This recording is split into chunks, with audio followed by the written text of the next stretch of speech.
Cricket বিশ্ব দেখল এক বিরল ঘটনা।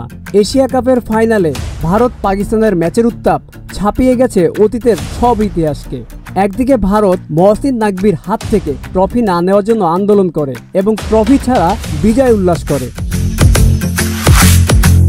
আর অন্যদিকে পাকিস্তানের ক্রিকেটাররা তাদের ম্যাচ ফি ভারতের হামলায় ক্ষতিগ্রস্ত পরিবার ও শিশুদের মাঝে প্রদানের ঘোষণা দেন। এ সময় আমিনুল ইসলাম বুলবুলের থেকে রানার্স আপ প্রাইজ মানি গ্রহণ করে তা মাটিতে ছুঁড়ে মারেন।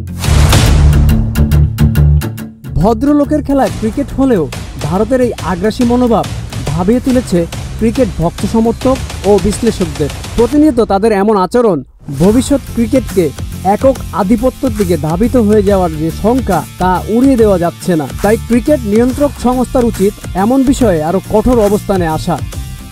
Aminul Islam, news flush 71।